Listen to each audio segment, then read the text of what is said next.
People once believed that when someone dies, a crow carries their soul to the land of the dead.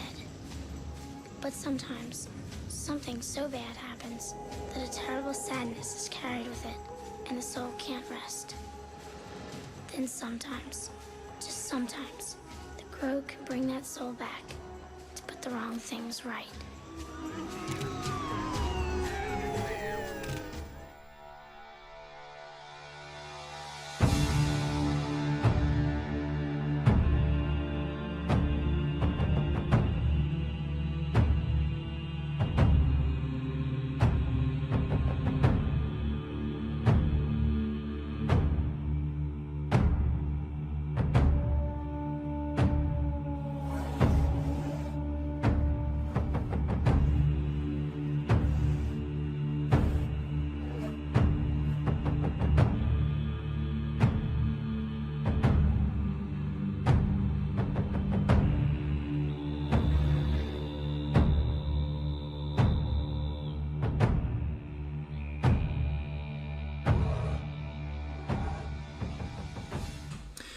Hey everyone, welcome to the Torvus Podcast, and this is our episode on the movie The Crow. So last episode we talked about Conan, and we actually had mentioned talking about revenge flicks, and The Crow is one of the ultimate revenge flicks. It is one of my absolute favorite movies of all time. It's very apropos that we're doing it because we're in the month of October, Halloween is coming up, and it's got an amazing soundtrack. It's got a tragic element to it because Brandon Lee, who starred in it, was killed on set when he did the movie. It is everything you need in a movie, in my opinion. It's dark. It's got revenge. It's got violence. It's got good vibes, everything. So we're going to talk about the Crow tonight on the Torvus Podcast. So as always, Alex is here and Jason as well. And the one thing about The Crow, which I guess really hit home when I watched it initially, was music. Music is super important, I think, to film. I'm a big fan of listening to scores of music, as Jason knows, and Alex Ambient aria sometimes. Yeah. Ambient aria. It's got some great music selection. So the score by Graham Revell, who did it, is amazing, but also the soundtrack to it is super cool as well. So Bruce Lee's son, Brandon Lee, was the main star in it. This was his last film, and he was killed on set. So they had filmed about 85% of the film when he was killed. And so there's a few scenes actually on The Crow which they had to... There's actually some CGI on the film, and I'm going to talk about that in a little bit. And but they did complete it, and again, his final film. So let's get into it. As a revenge flick, we had talked about this. I was listening to an old podcast that we had done, and we were talking about we should do a podcast just on revenge flicks. Yes. And we haven't done that yet, but we're going to obviously specifically talk about The Crow today. But what did you think, when you watched it for the first time, and kind of your overall sense of it? Yeah, I mean, well, I can very accurately tell you that because today was my first time watching it. I had heard you guys mention it before, but I'd never gotten around to watching it. And up until leading up to this, I kind of was asking around, and I was like, hey, have you guys heard of this movie? And they were like, it seemed to be a thing that anybody sort of over 30 knew. Yeah. And I'm 27, so I just a couple years escaped me generationally. Yeah. And I'd heard a lot of like misconceptions about it too. I'd heard that it was a vampire movie, so I went in with some weird stuff beforehand. But as soon as I started watching it, the intro immediately gripped me. Just that creepy child voice, sort of just calmly explaining the scenario about the myth behind the crows. Really just set the tone for the entire thing, and it's much darker, but in the same way that the Labyrinth sort of gripped me with its mystical fantasy. Yeah. This has that initial intro scene to me. And so just that, and this is all just that first scene, and that really gripped me. And it just sort of set the tone for the whole movie, and then it got sort of darker and darker, and it became very quickly very much like a graphic novel. Well, it is a graphic novel, right? And it's classic to the same way that The Watchmen stuck to its graphic novel roots, and it was very brutal, very violent, very artistic in its violence. Yep. Which was just awesome. And like there was a lot of cool scenes when he gets into the knife fight with the first guy. He takes Tintin. on Tintin, yeah. And he's the knife guy, never missed, kind of like bullseye. And then but there was not even a chance. Just deflects the first one, second one coming right at him, just catches classic, throws it right back. Yeah, it was such a great scene, and then it spiraled from there. And then he, obviously the look too was very cool for me, very Joker-esque. That's just what drew it to me, because I've grown up with the Joker being this big presence with that masked makeup style. So for me, that was sort of like he was very like Heath Ledger-y to me. But I also liked sort of that manicness about his revenge. Like they're dead already, but they don't know it. Like he's very sort of fourth wall breaking. Like he's this primal force, and that was really cool to. And we were talking before. It's like, what is he? Because you were like, I thought it was a vampire flick at first, and then we're like, no, it's like he's a revenant, right? That's what I think. Yeah. Fiend Folio. Yeah. That's what was my first thoughts. So a revenant basically is someone who comes back from the dead after a long absence. That is the basic and they're definition. They're revenge undead. They're coming back specifically for revenge on the people who killed them. Yes, that's sort of their shtick, rather than just reanimated for general evilness. And what did you think of the film when you? No, I thought it was great. I mean, it's been a long time since I've seen it. Yeah. So my memories get a little foggy about things, and it didn't have the same impact as for me, because 94 would have been much busier, or not busier, purer time there for you, for the influence on that. But it still echoes across as one of those really pure revenge movies, not just in the undead sense, but it's like you have that good justified revenge. Like this is a thing. I think it was it John Wick we were talking about, is that you can even get someone who's really kind, that once that dog goes, you're like, okay, you've flipped the switch. Someone who's normally wouldn't be into revenge could be like, okay, go get him, boy. Yeah. That whole thing there, and they bring it in there. There's a few parts of it that are a little cheesy, and then could use his name being Draven is just a little too on the nose. It's like, duh, Raven. Hi, Raven.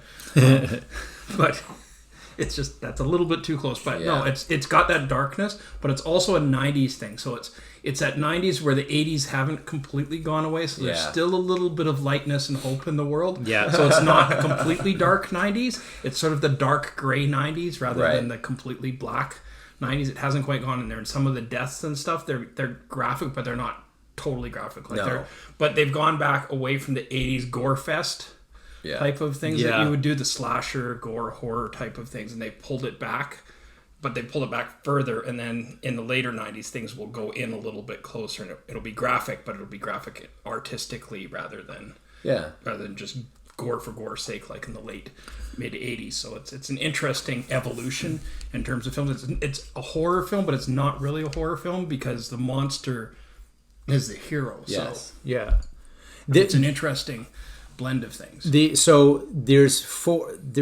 technically more than four. There's four. I'm gonna say there's 5 main bad guys, but there's like the 4 henchmen.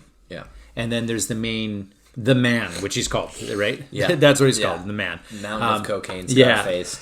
So the four guys that Eric Draven goes after the Crow is, you have Tintin, who is the knife guy. You have Fun Boy, needle guy, which is the heroin addict guy. Then you've got redneck got Skank, who's kind of like the dumb car redneck. Yeah. And then you got T-Bird, who's the leader. Yeah. So an interesting, and the witch, sort of. That's the creepy sister, the half sister of the man, right? Yeah. And then you've got like henchman guy. Oh, that big black guy there too. Yeah. So, so one of the trivia. So we had mentioned that Brandon Lee did die in the film. So do you know how he died? No, I don't.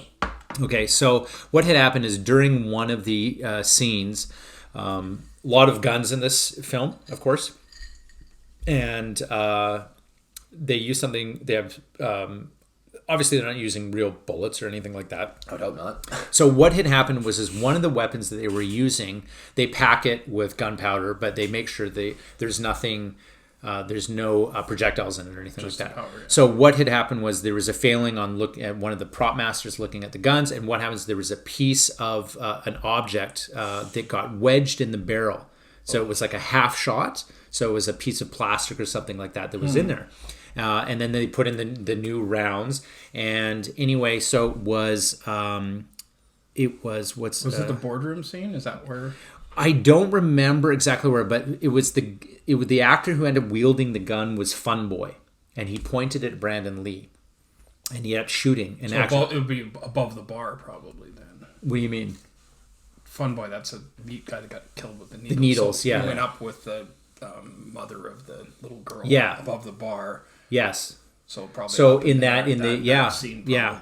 Right. But the scenes are, like most movies, aren't actually filmed in the order that you see them correct. on the screen. Right. So where that happens in the sequence, which I think was near the end because 85% was filmed. So Michael Massey, who plays Fun Boy, he ended up shooting this blank, but there was something caught in the barrel. Ended up shooting Brandon Lee. Brandon Lee, they tried to save him, and he ended up dying tragically.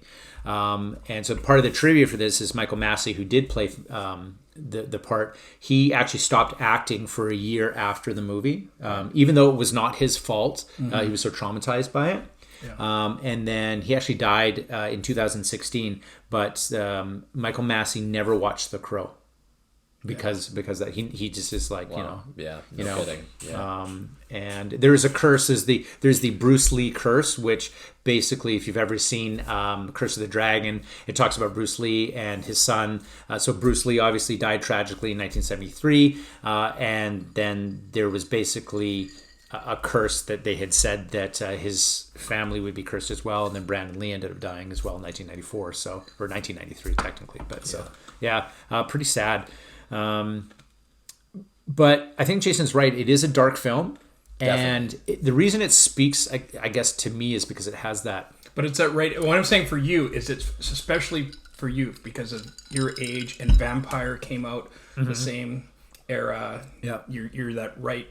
It's just everything is right for that age. It was the right time for the movie. So you're saying that was very popular culture at the time then? Yeah. For me, what exactly. I was like into. That was that phase. Yeah. Yeah, because so Jason's referring to a role-playing game that came out, I think in '93. And yes, I know it's not a vampire movie like we just talked about, but there's that goth, Vampire the Masquerade, that neo-goth kind of thing where it's that blend of the '80s aren't quite over, the '90s are happening, but we haven't completely gone through the evolution of that. Yeah, I actually just found, I'm going to read what it says here. It says, Brandon Lee, this is his death. Brandon Lee died during a mishap on set. The scene required a gun to be loaded, cocked, and then pointed at the camera. Because of the close range of the shot, the dummy cartridges loaded had real brass caps and a bullet, but no powder. But after the cut, the prop master, who was not the arms master, ended up dry firing it, and apparently the projectile bullet got caught in the barrel of the gun. The next scene, they ended up putting in the... so they didn't clear the... Yeah. So it actually says that the scene was filmed involving the rape of Shelley. So that's the opening scene. Wow. Yeah, so remember, they end up shooting Eric Draven twice in the front, and then they throw him out of the window. Yeah. So and it's Fun Boy who ends up shooting him, and T-Bird. And so I guess that was the scene that actually happened. So pretty sad. So and also says in 2005, Michael Massey actually said that the one who fired the gun, he said he claimed he still had nightmares after the incident. Yeah, so that would change your whole life for sure. Wow. So it is a revenge flick. Yeah. And so we were talking about Conan last time we did this, and that scene where he ends up dying.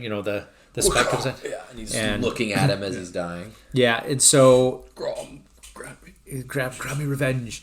So I guess the whole revenge thing about the Crow is like how he goes after each of the four guys. Yes. And then there's that scene where he ends up going into the lair of the bad guy, the man. Yeah. And that incredible fight scene of him jumping on the table, and there's all these gangsters, and they unload on him. And that was very Predator 2, I thought. That's what that reminded me of, just dropping into the midst of all these super armed bad guys. And it was really good. So And every time I watch the movie, it reminds me of, it immediately puts me in that place. It takes you back to that time. Yeah. Yeah. So do you have like a modern equivalent? Like, what's a movie for you that kind of is like that really cool revenge thing that... For me, the closest thing that I would say that I was into probably at that same time that you were into it at my age would have been like the Blade movies.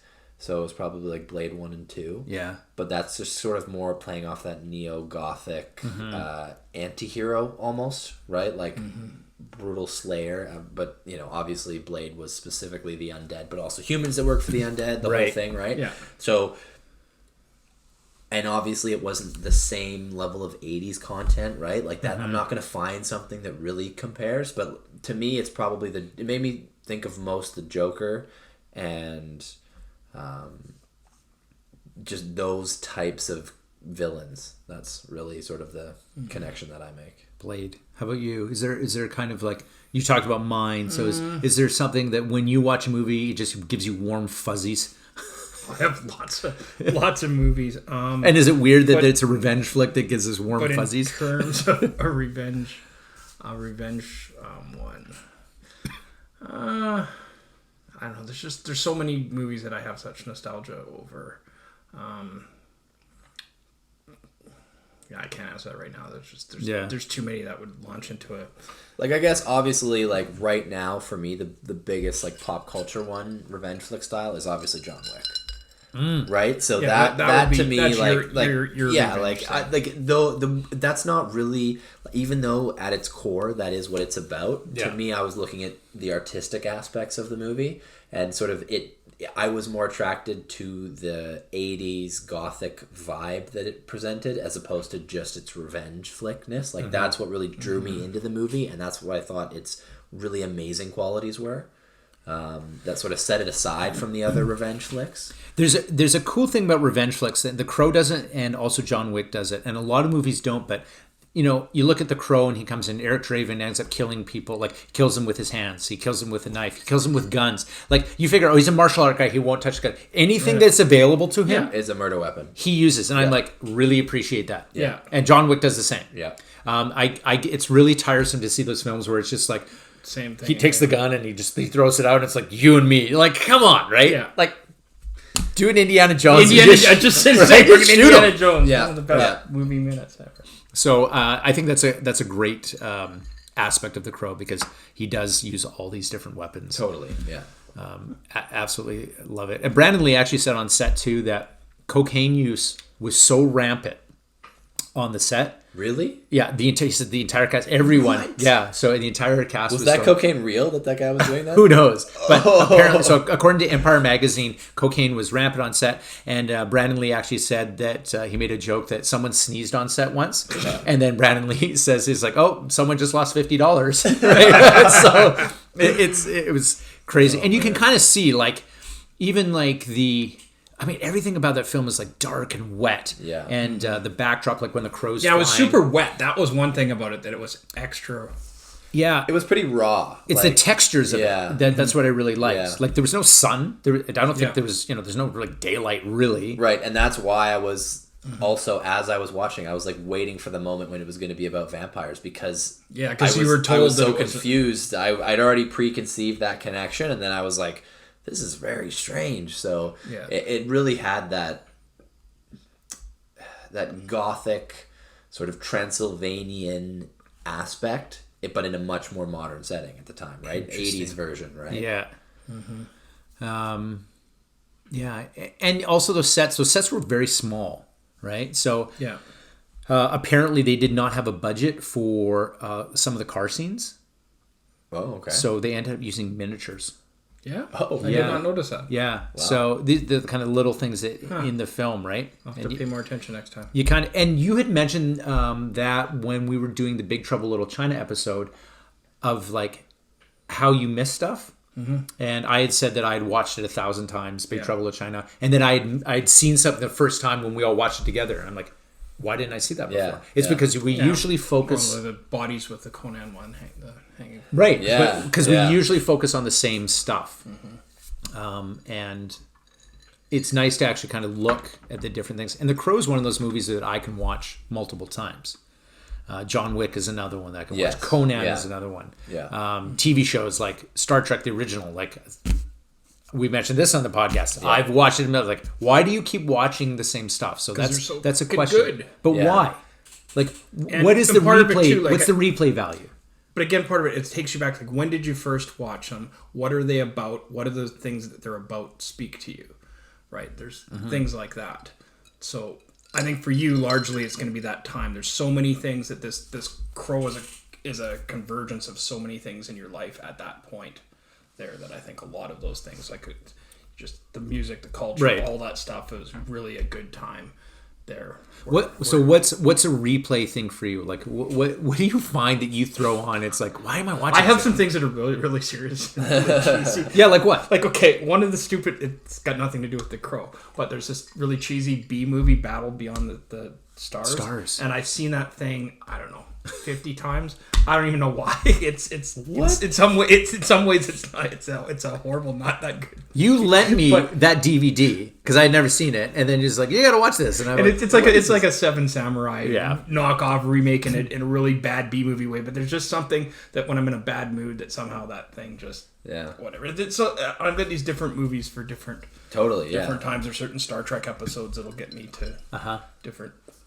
It's just weird. I don't know why that one came to mind. I'm the it's same not really way. dark and, gothic-y. Like for me, that sort of trend started when I was a kid. I really liked to watch like the same thing and kind of be doing it in the background. Like I'd play Lego, and then I had a computer in my room, and I would watch these things on the computer while you're making playing, Lego. sort of, right? And Yeah. then you'd get this repeat thing. So for me, that was a lot of Star Wars, Lord of the Rings.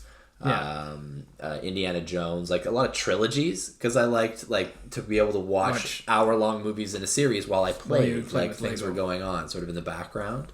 And yeah, you start to notice other things because then you've got it so rehearsed that you're like not focused on the story or the acting or the characters. The first time you you just follow the plot, then you can see the characters. Tree, then your brain has already got all the that first time down, there's shock and then you're like, value. whoa. The story, the whole job of the movie is to make you a part of it and to grip you and bring you like in, you said, right? the kid right at the beginning, just that voice bringing you in. That's such a great monologue. Sometimes, And for you to be able to really start to see the artistic things, the set things, and even the human things about the movie, like the people that made it and what was going on in the background. Like one of my dad's favorite things is every Christmas we watch the Scrooge Christmas movie. Yeah, you've mentioned this on the other one, and then there's the guy in the mirror. Totally. Yeah, the little like bloopers and stuff like that, and like people start to notice those if you see them enough times. Yeah, exactly, and even.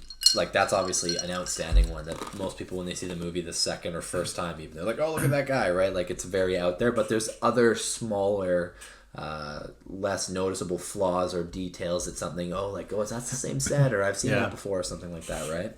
Because they do. It's a business, and they make these movies, and they got to reuse things. Like, for me, I would say that the fire is the same fire effect that they use in The Fifth Element and, like, the Alien movies. The fire element for what? Like when the city's like burning and like or all the flames are coming out of buildings and stuff. Yeah. It's Devil's Night. Yeah, it's very fake fire. That CGI effect is so nostalgic to me because when I first started seeing fire, it looked like real fire. Right. That doesn't look like real fire. It looks like weird gas, like effect fire, right? Like early Buffy the Vampire Slayer type stuff, right? It's like when we made you watch those other low old zombie movies, like the Return of the Living Dead. It's like if I took 2 years of like a college course on that, this is what I could come up with, right? Like. So it was not very refined, but that's just where the technology was at the time, right? So and sometimes it fits. Like Jason and you and I talked about this, and you too, Alex. We were talking about how sometimes how they film something is actually better than CGI now today. Like I'm glad they use models, or I'm glad that they use a painted backdrop because it fit. Yeah, it's kind of amazing, and who they get.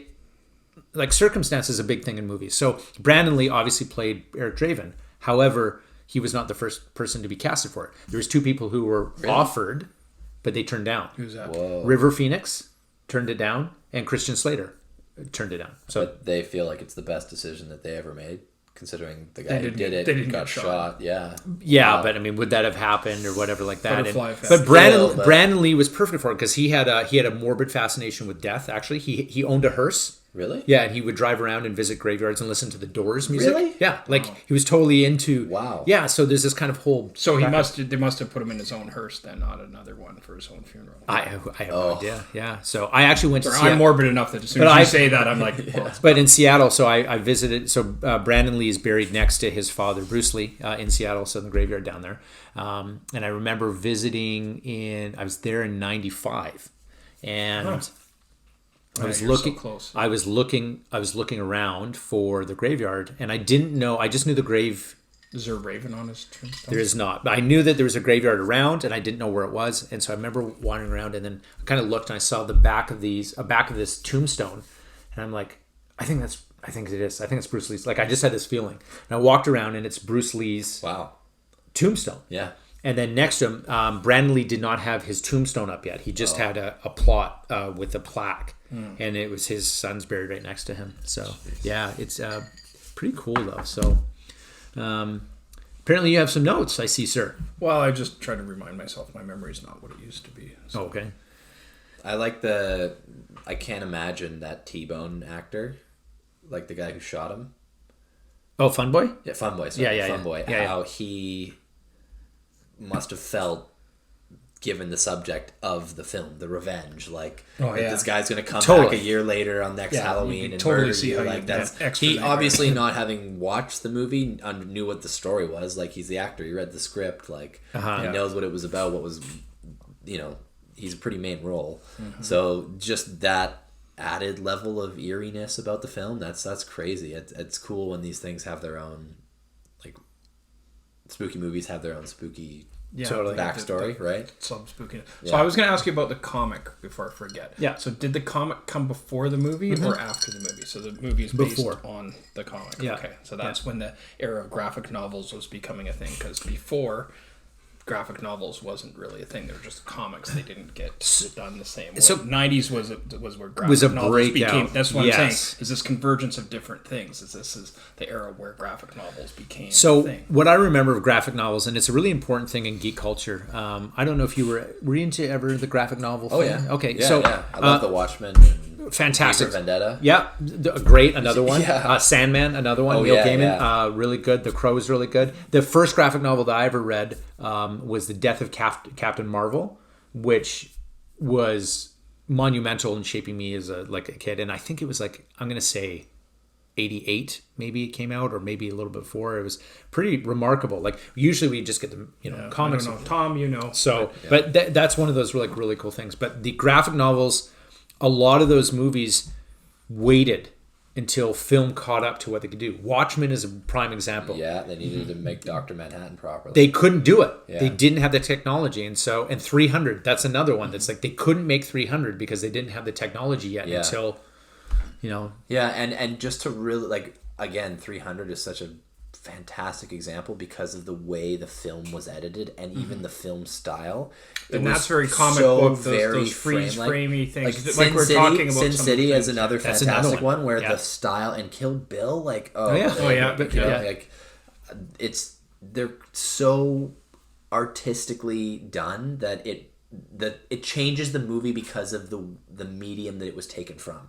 A lot of times, a book, it doesn't have that same feeling because that medium transfer from book to movie isn't the same. Yes. It's completely up to the director, and you're taking a director's opinion or style, as opposed to the graphic novel. With a lot of these films, the transfer in that filming and the style really shows you what that author of the story was trying to present to you, right? Yeah. But the brilliance of comics and graphic novels is they can boil down, the picture's worth 1,000 words. But a big chunk of film can be boiled down into one frame, one thing on a comic. What's the biggest problem with the comics is that they're too short. It's the best and worst thing about it, right? Yeah. Is that but the really good ones, that's what makes them so good, is that they have to condense put so much into there, and it's so condensed. So Jason brings up a really good point, and I think this is something that is lost in 2020 and moving on. We are moving away from the imagination, and that's why we love doing the Torvus Podcast and talking about this stuff. Imagination is key. So if you look at a panel on a comic book, I honestly believe this. As a kid, when I would look, I would have one little thing, and Jason said, "Picture's worth 1,000 words," right? Yeah. Even though there's so much going on, you just look at it, and your mind would fill in the blanks, and then it's it made so much sense, even though there was a lot of like. It was like your own cartoon. It was like you were filling in the pieces. Exactly. And like, it was like there'd be one scene of the guy like them getting ready to fight, and another scene of him like punching him, and then the next scene is like his face breaking and the helmet off, and I would see him get punched in the face and his helmet fly off his head. And you wouldn't see the gaps in because your mind it would be still a movie in your mind. You would still. It inspires you to be creative and to complete the story and sort of fill it in as you go, right? And that's another reason why I like a lot of video games is you participate. It sort of actively involves you in the story. Mm-hmm. Yeah, it's that's why I think they're so powerful, and I think that, that's why comics and reading, all that stuff is really good. And it is nice when you can translate a graphic novel to a movie, and the director actually takes that into account. Going, this is the feel. 300 was a prime example. Yeah. Sin City was another one. Totally. But there's so many movies out there that have taken concepts that have absolutely ruined. So there's a movie coming out called Jiu-Jitsu. Oh. And I saw the trailer for this, and they talked about it for about a year and a half, and it's got Nicolas Cage in it. And I'm like, okay, sure. So here's the concept, Jason, because you're probably unaware. I'm unaware of this, so flood my virgin self with this. I know nothing. Jiu-Jitsu is about...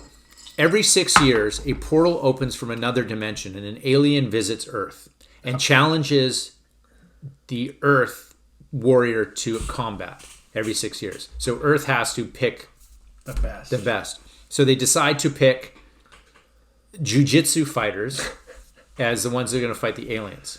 Now, here's the kicker to this. The trailer itself has zero jiu-jitsu in it. It is sword work. It's Tony Jaa, so he's doing like this Muay Thai, like everything. It is horrendous. So jiu-jitsu has now achieved that state where it's generic martial art. Correct. So like they needed a word. It's like the kung fu and the karate, and it's now just karate. And you hear this when you hear people talking. It's like people talk about they jiu-jitsu'd someone or something. People that know nothing about it in general culture. There's a rap song now where he's singing and it says like before you get jiu-jitsu'd or something like that. Yeah. Like it's becoming this popular thing that even artists and people that are viewing our culture, it's such a prominent thing now that it's talked about, right? That's sad. If you're gonna do that, then you do like Bloodsport, the sequel, direct to DVD versus Aliens. Like, okay, make it kind of something to go with, but just this to beat and do the thing. And it's like, what is this like? Do like Last Starfighter, some kind of thing to make it interesting and do it. If you can be cheesy, I think it would be more acceptable if there was more good jiu-jitsu videos out there and that recognized the jiu-jitsu in it. Like The Matrix, if there was jiu-jitsu in that at all, that would be such a good... There was. Yeah, one line. I know jiu-jitsu. Well, there you go. But at least that's all they did. And it was like there, and it's like, okay, jiu-jitsu, there you go. That's they never showed it. It's constantly this movie that either has, when you see it, like in movies like John Wick, so good. It's incredible. So and you're like, that is so jiu-jitsu, and it's so modern Goshen jiu-jitsu. It's scary. Like... That specific technique and those moves happened because people took what the samurai did and turned it into that technique, modified it for modern day battlefield But scenarios. They could do it like in a film. Like you always think it's like, will it translate? It's like, no, it translated really well. Like the fight choreography, some of it's unrealistic. I totally get it. But John Wick was the nice one because it was refreshingly, and Keanu Reeves with his gun handling also added an entirely amazing aspect to it. So... And that's a movie where if he had just mentioned the brand or helped it in some way, like it's Steven Seagal, it was like, this is Aikido, totally. Hey, Aikido, hey, check out Aikido, in every single one of his movies. And it helped out the brand. And boom, and he built this brand. Jiu-Jitsu doesn't have that. We don't have that. You don't have a Chuck Norris. It's always misrepresented, and that's what's frustrating to me Bruce when Lee, you see this, right? It's like poster boys that spread hold the banner up and... rally people. Yeah, so it doesn't sound like this one's going to be the one that does it. No, I think it's ridiculous. Like all the people in the jiu-jitsu community are just like, this is ridiculous. Yeah. Anyway, getting back to The Crow, one of the things about The Crow is the movie was considered cursed. There was a ton of accidents and mishaps that befell the crew and things like that. Wow. So a couple things I'm just going to read here. So there were several accidents to the crew, which led to widespread belief that the film was cursed. So a carpenter suffered serious burns on his upper body during the first day of filming, A manual worker had a screwdriver get embedded in his hand. An equipment truck burst into flames. A stuntman broke several of his ribs after falling through a roof. A rigger was horribly electrocuted. A disgruntled set sculptor went berserk and drove his car through the props room, destroying it. And a hurricane destroyed several of the sets. Fuck. Holy shit. Now, did these things happen and a guy died throughout the day? Or did they happen only after the death? They happened throughout. Okay, just wanted to check because it's a yeah. Wow. So, again, I mean, you can see the film, like, it's so gritty. Yeah. In many ways. Well, they have an interesting.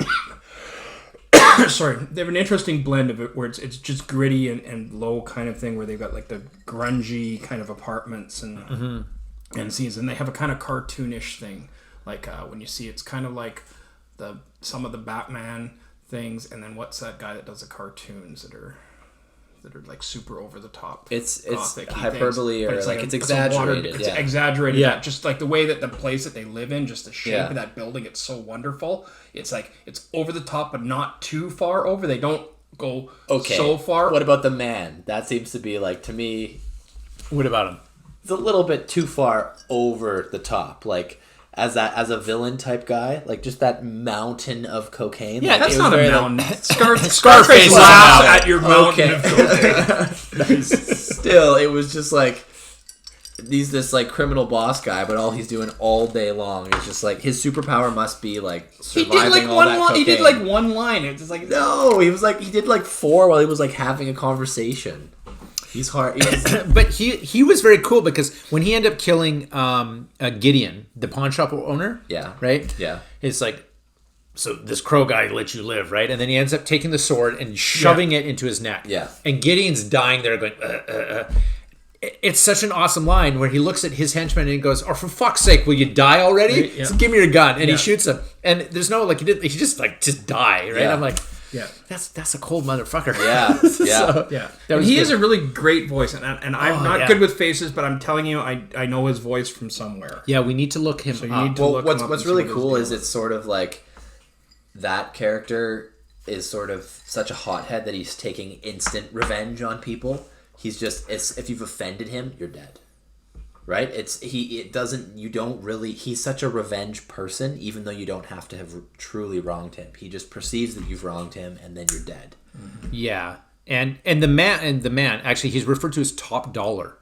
Right. That's his name. But he's now referred to by name in the film, right? He's just doesn't need to be. He's the man. He's the Top Dollar. Yeah.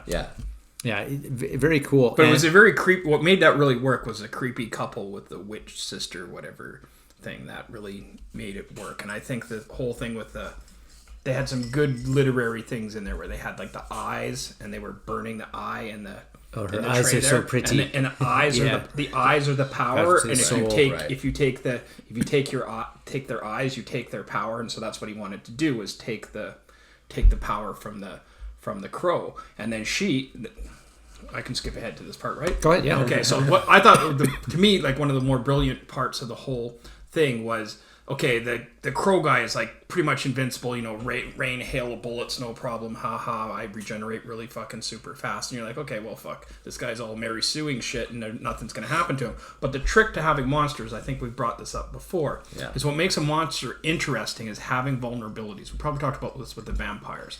Vampires are super tough, but they've got vulnerabilities. That's what makes them cool, the weaknesses. So for the crow, he's really tough. But what makes it cool is when the witch chick figures out, let's get a hold of his crow.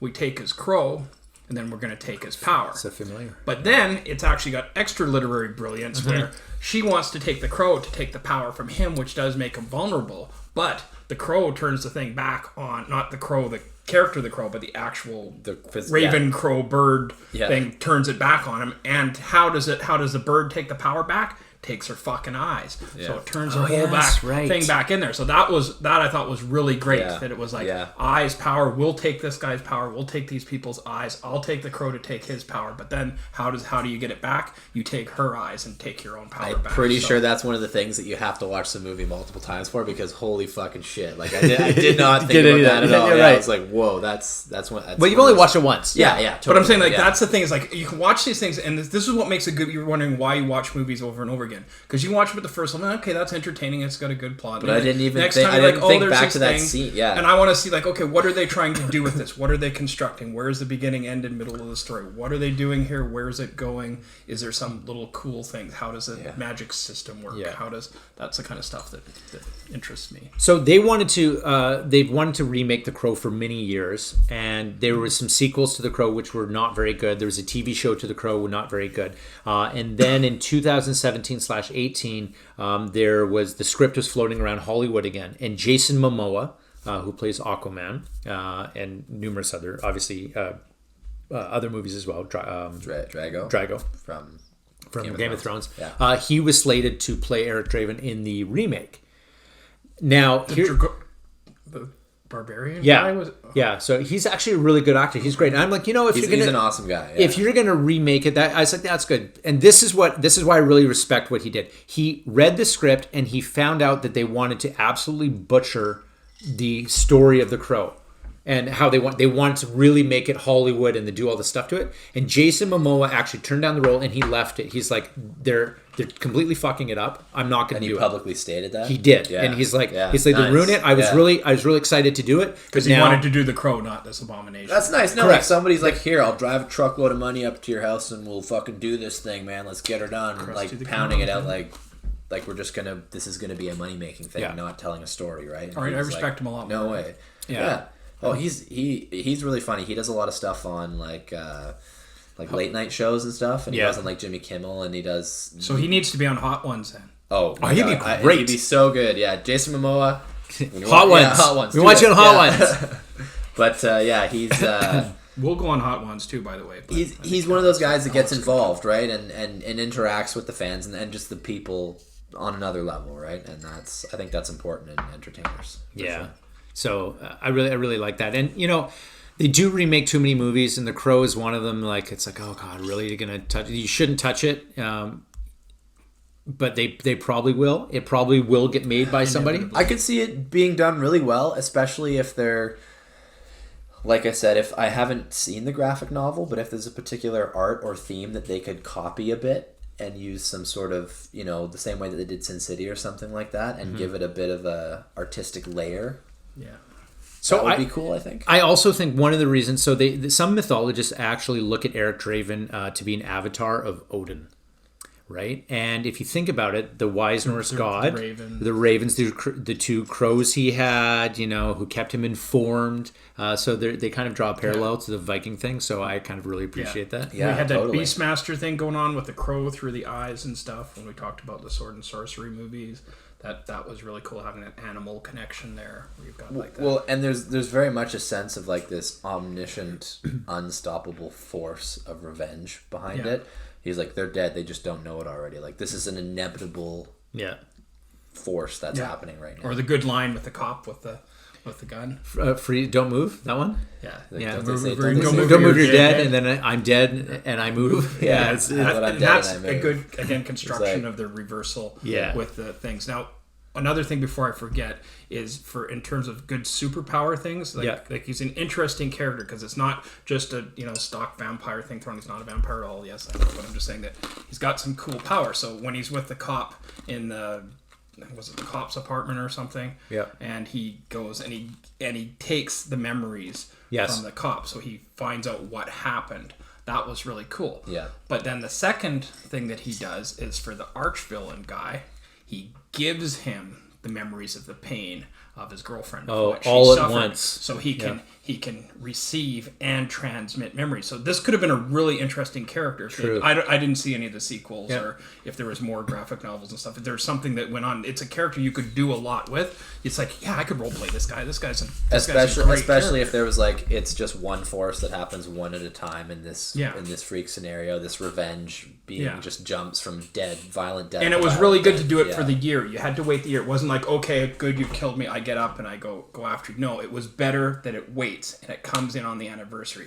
And it didn't really state it in there, but you got the feeling that it was just for that night. Yes, it was pumpkin time was going to come, and if he didn't get the revenge, it was going to be done. I think it was one of those. It's a very good like karmic movie. There's like a sense of justice. There's a sense of your comeuppance. You reap what you sow.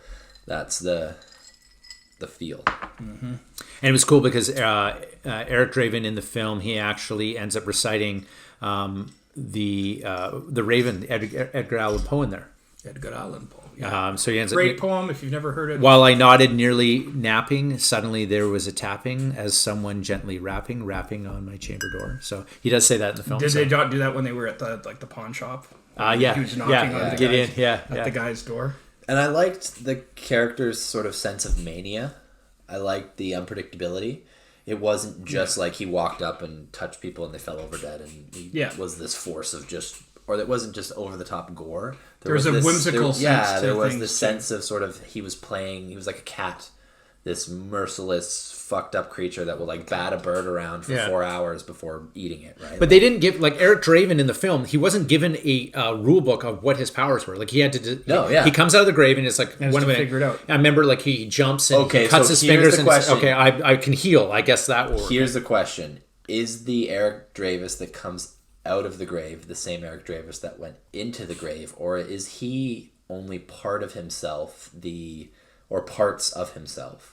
I think Eric Draven is only parts of himself. Right. I don't think he's complete. Yes. Right. He has, it's memories. It's like, I love this girl. This is where I'm at. And this is my focus. It's all focused around there. So it's all about every aspect of who he was, the revenge, and what the revenge, what he had. And so he knows who he was because that's what was taken away from him. Correct. He doesn't even get his full.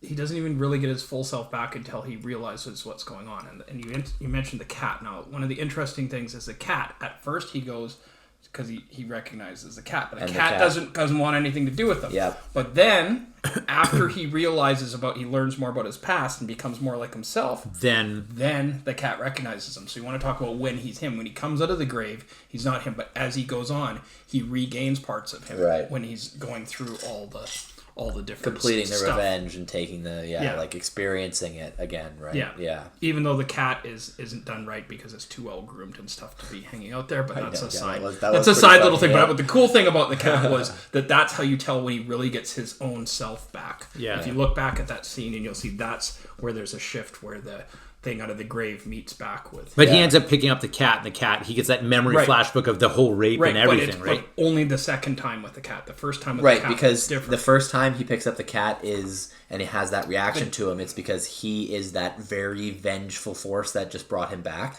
He hasn't. It's almost like this vengeful force becomes the person again. It needs to absorb the things of himself, and that's why he had that driven thing where he had to go through all those pictures and stuff, because he has to regain himself in order to enact and then when the he picks the cat properly, up again, the cat doesn't freak out because it's like, you're a normal person, right? Got it. Yeah, and it's a.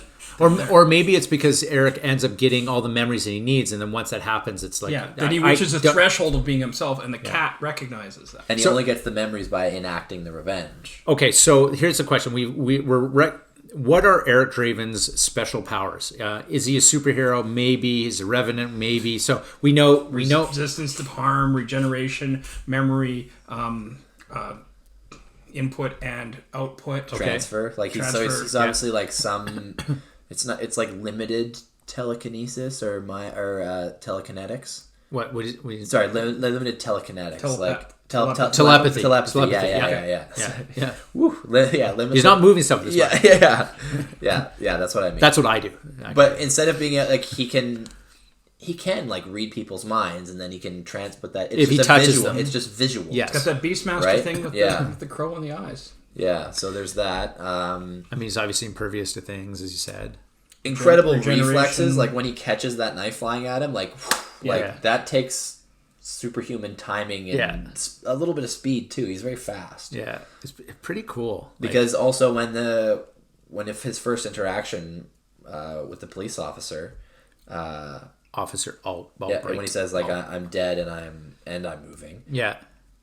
Well, he doesn't know what's going on, right? He's just like that. But then there's like a slight distraction, then poof, he's gone, right? Like he's pretty quick, right? Like he probably just stealthed away, but he's very stealthy. He's very fast. Yeah. He's not like your average undead that would just be stronger and slower. He's definitely like enhanced, more spiritual. One of the great lines in there is when he's going to kill T-Bird and he tapes him to the car. And T-Bird is in there, and he's like, this can't be real. This is the really real world, Like it's like, one weird shit happens. And this is a total side thing. So I was thinking about that. What we do. We really love, like, reality is cool, but there's things in reality that are unexplainable. And I love it when people who are so rooted, and I am a scientist, don't get me wrong, like, I'm rooted, but there's part of me that's, So I started rewatching The X-Files. And I hadn't watched it in 20 years. Been a long time. And I watched the first episode the other day, and I was like, I'm sucked in again. Like, what happened? It's good right from the first episode. It is really good. It's not one of those things where you're like, okay, we got to get through Encounter and Farpoint. Let's just choke down season 1, and then things can be okay. So, but X-Files, and it would be really interesting to hear what you thought of X-Files, because there were some of those things would be so... I've only seen like 1 or 2 episodes. There's some good stuff. It's good, though. It's just so good. Yeah. So let me present this, that when you talk about that you're a scientist, but only to a certain point, I would say that aren't all scientists that way? Because science doesn't have all the answers. Correct. There's always going to be things, and you always have to form these hypotheses, and you always have to be testing things or coming up with things. So there's always a certain amount of creativity. Yes. That you're applying, even if you're a scientist. Yeah, I mean, Neil deGrasse Tyson talks about this. Exactly. He says it's like scientists, it's like, well, it's unexplainable, and then Tyson says, well, it's unexplainable right now. It's but then we haven't. Later, it might be explained. And a lot of the newer scientists getting into the quantum things and stuff, there's a lot more openness rather than some of the old harder science that's just physical. And that's the thing, like quantum, the whole changing what the science is. Changes. This is a good way to think about it. It's almost like a game of broken telephone, because we're using instruments to give us data, but the instruments are reading something that are beyond our physical instruments to input data. Yeah. So we're extrapolating that this other thing exists, not because we are physically able to perceive it, but because something we've created is perceiving it and then telling us through a separate perception that this is what's happening. Mm-hmm. So for example, like a Geiger counter, right? By the time you realize, like by the time you're physically feeling the Geiger counter, like you're already dead. Like that's not a good sense pickup of what's happening, right? Right. The Geiger counter is that meter, and I don't know how a Geiger counter works. Someone can fill me in on this. I wish I knew. I wish I had that part. But it detects something that isn't real. But it shows you something that's real before you can sense things. Exactly. And in the same way that like there's unexplained forces in the universe, and we're just getting into antimatter and all those electricity things like we were just talking about that today, right? It's like, well, is it like a hose? And you're like, it doesn't work that way. It's not like water, right? Exactly. You can't always, there's other things that are beyond our senses. There are things that are from beyond, even though we have a brain that can understand. Pineal gland properly, you'd be able to sense them. Thanks, Descartes. Yeah, but that's sort of that creative aspect, is that we only use smell, touch, sight, sound, and taste to perceive our entire reality. Right. There's a shitload more stuff out there than your tongue and your eyeballs. You know, we're such an insignificant little part of this universe. Yeah. We can't possibly put that into quantifiable terms. You know, we're so much smaller in the grand scheme of things. But that, to bring it back to the Crow, that's why it's very cool, because it's like there's this, like, he's rooted in the physical world, but there's these things that he can do that's, you know, it's nice. Okay, this is my dark thing coming out. It's nice to have those avatars or those films out there of like the bad guys getting their comeuppance. Mm-hmm. Totally, the whole karmic effect.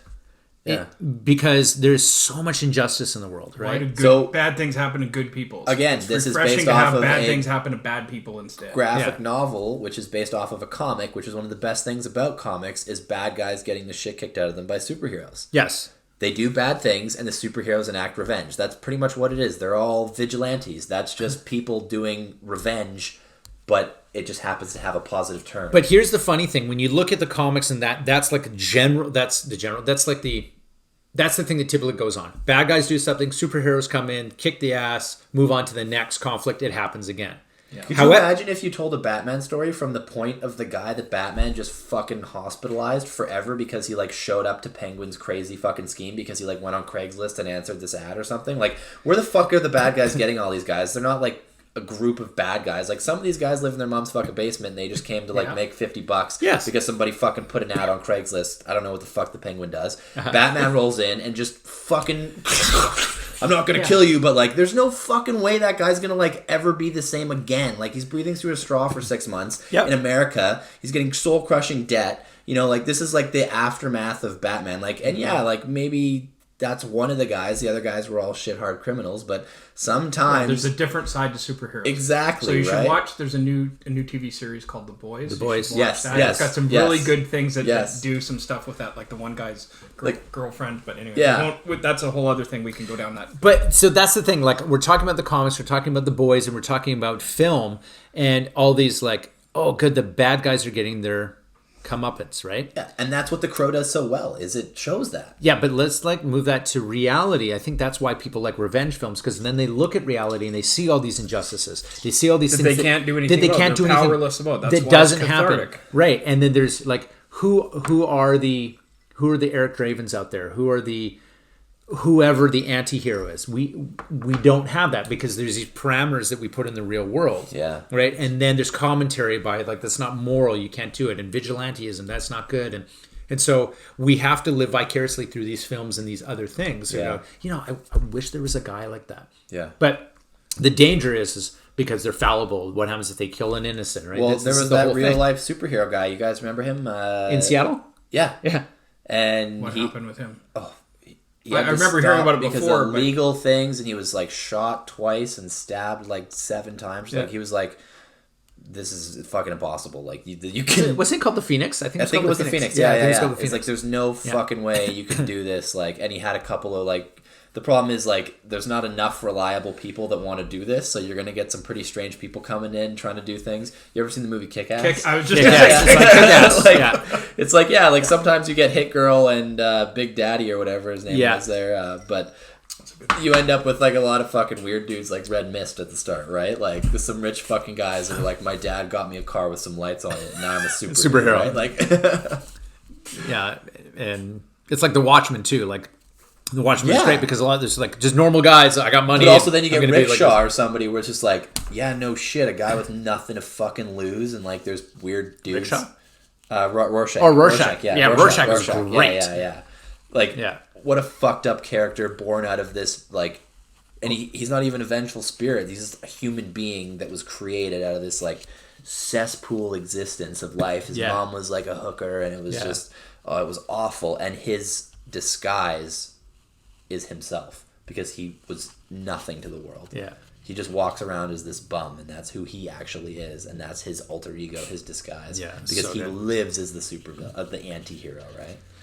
So, I ended up, we're going to go into a Dane moment here. So Dane, the reason I find this film very cool. So Devil's Night is when the film kind of starts. And Devil's Night is when the night before Halloween.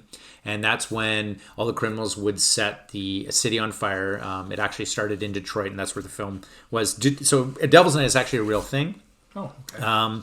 And so Dane ended up passing away on Halloween, on Devil's Night, on the 30th. So that's why this kind of this episode in particular is for him. But I had a conversation with Dane years ago about The Crow. We would talk about this movie because we just thought it was so cool. Mm-hmm. He was into the whole like the dark thing, and the music was awesome, and it was the visual. I remember Dane talking about the visual aspect of this film, saying it was perfect. It was like dark, it was wet, it had these red hue overtones. Like he would pick out these things, and like super cool. And I think there's this inner part of many of us that want to be that anti-hero, that superhero. Like I would say that the three of us at this table are not evil people, but we don't want to see but we don't want to see evil succeed, and so there is that thing. You could be the evil to kill the evil.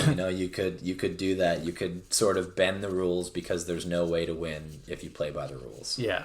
Right? And obviously philosophically you could start talking as this like, well, if you start doing that, you're no better than, so it just depends on where you end up sitting on that line. But that's the trick to doing a good revenge movie is you got to make it clear that this revenge is justified. And you talked about how the Nazis were always a scapegoat for like Nazi zombies. That's the purest thing that you can do is the Nazi fucking zombies. If you can't come up with a good enough story to justify shit, Nazi zombies. Boom, done. There you go. Lazy man, villain, done. Everyone gets satisfaction. Yeah, no problem. Like no kid's gonna get nightmares. Well, maybe, but like no. But that's what I'm afraid of. We're now in the realm. It's like, well, you're offending the Nazi zombies out there. And it's like, fuck them. Fuck them. The Nazi zombies. You kill the fuckers. Like, and I'm sorry if you're a Nazi zombie out there. I'm not sorry because if we ever were in a movie, we'd be killing. You'd be dead, you right? know, and no one's going to shed tears for Nazi zombies. Yeah. So to be clear, even Nazis don't like Nazi zombies. They're Nazis into zombies. So there's no sympathy anywhere around.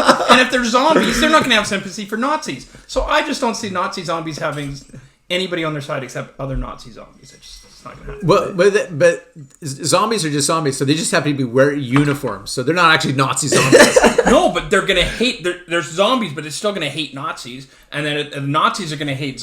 just pure Nazis are going to hate zombies. Yes. And pure zombies are going to hate Nazis. So how are Nazi zombies any worse than zombies? They're not. They're Nazi zombies. It's like, that's how you take it up. It's like, okay, I've got a Nazi. Yeah, well, I've got a Nazi zombie. Well, I've got a zombie. Well, I got a Nazi. It's like, so you can feel justified in killing it, and it's undead. In case you were worried about killing the little girl or the child, because that's a sad zombie. Like, oh, I'm taking this life away. Exactly. Like, so is there a cure? If you're killing the original person that's pre-zombie, you're like, oh, I feel sorry for this person because what were they before they were a zombie? They were fucking Nazis, so you kill them, right? And you're like, oh, I don't really care what your past life is. You're inhabited by this other weird thing, and so I'm going to kill you because you're a zombie. Either way, you're good at killing them. So I'm saying that is the ultimate. They cover each other's loopholes. Thing. Yeah, they cover each other's loopholes. What if he was only a Nazi on the weekends, and he was just, If he was a Nazi on the week, even if he was the Pope was a Hitler Youth, and I contend that if you were a full-time zombie and a full-time Nazi, if you were a full-time Nazi and Nazi zombies invaded, you would kill the Nazi zombies because you would be against them. Totally. Of course. If you're a Nazi out there, ruminate on that. I'm not wrong. You would use your things against the Nazi zombies. Think on that. My goodness. You don't need an ark to destroy them. So good. Anyway, The Crow, ultimate revenge film. Yes. So good in many ways. Do you know if there was multiple graphic novels? Like, did they? It was a series of. I stopped, so I don't know. Like, I don't know what happened after. But there was certainly more than one. Yeah, it was a series. It was like a series of comics and a graphic novel. Yeah, it was more than one little. But did it just tell this whole movie story? Or no, so the movie story is different because there was a character in the graphic novel that they didn't include in the movie and stuff like that. So obviously you adapt these. Yeah, of course. So media. You can't possibly, especially so. Yeah. But was the intent to cover the whole series or a big chunk of it, or like how similar is it to the graphic novel series? Similar. Yeah. Obviously, cinematic art, based on a artistic true comic. Yeah, right. Yeah, it's one of those things. Right. So, but things change, right? It's like you can't fit everything. In The Watchmen, there was some changes made as well. Like there's certain scenes that they didn't do the same. But yeah. I really encourage people though, like if you're going to watch a film and you like a film and there is a graphic novel out there or a book, you should read it because it really gives you a nice perspective. Sometimes it ruins it, sometimes it doesn't. And you're just like, okay, I appreciate that they couldn't put that in. But I think I stand by this for all things. Is you watch the movie first, and then you read the book or a graphic novel or whatever later. Yeah. Because there's a movie, there's extended DVD, and there's the extended one that is going to be the book or graphic novel. So you don't if you go the other way and you read the book, you're going to be pissed off about the characters that they left out. Missed, They merged these things in. You're going to be like, what are they doing, changing things? Plus, film has more immediacy to it, and so you get that first watch through. And like we're talking about multiple watch throughs of delving down into the details. Yeah. The next level of the details is in a book. The written thing lends itself more to that. Get into the character's thoughts. Get into more of the details there. It's funny, it's funny you say that because a lot of people would say read the book first and watch the movie. So I can tell you that I like your theory better. I can tell you that like my example with that specifically, it's a weird one, but it's Harry Potter just because of generationally. Yes, that was the novels that I was like. I'm not a big reader, and that was the novels that my parents were like, here, you should read this. Like, we want you to read because reading is important, right? And I was like, oh, fuck, okay, I'm going to read the book, right? But I had the movie, and I'd seen the movie, so I had the characters, but eventually, like, the books came out before the movies came out, because the movies were based off the books, so I was ahead of the movies. So I had these characters in my mind, and then I was able to fill in a lot of the gaps. It's a different experience, it was the very, like, live experience for me reading the book. The imagination part was almost taken over by... That is Dane, who is saying hello. Hi. So it's one of those things. So he's here with us. Had to happen during the Crow one. That was a good one. So things are falling off in the Torvus Podcast studio here. So wow. Wow. Kind of threw me off there. Not sure what to say. Hopefully this is not going to fall on me. Yeah. So, you were saying? I don't remember. Doesn't really matter. Harry Potter and reading. You should read, kids. No. But just how the experience, it made the books better because I had seen a movie and had these images and these characters really accurately and really detailed in my mind. Yeah. Like once you see somebody and you've seen that movie and you remember them and then you read a story about that character, that person, like Daniel Radcliffe is Harry Potter to me. There's nothing else, right? Like, and that character, and then I was reading those stories about Harry Potter and it was like Daniel Radcliffe doing it, right? Yeah. Every other character too. It was a very visual world. But when you get to the later ones where you're reading the book before the movie, it's a different experience. You create your own environment, and it doesn't seem as accurate because you are doing. You may have thought that Hermione looked way different in your mind, right? And then it's like, I can't. That's not what I think she looks like, right? But it's a different experience the other way. It's my clubhouse sandwich theory. Yeah, you're absolutely right. Yeah, is clubhouse sandwich. Yeah, have I ever told you this? You're going to. I'm going to. So the clubhouse sandwich theory. This is my own. I would doubt anyone else has ever thought of this. Eat a clubhouse sandwich. Take a bite. Flip it over. Take another bite. It's a different experience. That's interesting. It tastes different. So if you watch the movie first and then the book, or the book then the movie, the order is important. The order of operations matter. That would be like eating a burger upside down. The same thing. No, because the burger's the same. It's not the same. It is. I would argue that it's not. Depends how you make your burger, I guess. I put bacon and cheese on both sides, so maybe symmetry. So I guess maybe for normal people, I guess that kind of work like that. But anyway, that's a good point. Yeah. Okay. Yeah, right. I guess for normal people that put like lettuce and tomatoes and stuff. I mean, and you could design a clubhouse to taste the same depending on what your pattern was, right? Yeah, but you need a lot of layers for it to match, right? Yeah. Okay, but I'm just saying it's a thing. I get what you mean. But I would have maybe said it's like a clubhouse. Imagine you change the order and you put the bacon on the outside and then you try and eat it. That's going to be a mess that no one's ever going to want to touch. And that's because the bacon and the grease and the tomatoes might be on the outside. KFC did that. They had like 2 chicken strips and then something else. Like it was ridiculous. Right? Anyway, this has nothing to do with the Crow. We go all over the place. The Crow at KFC. It's brought to you by KFC.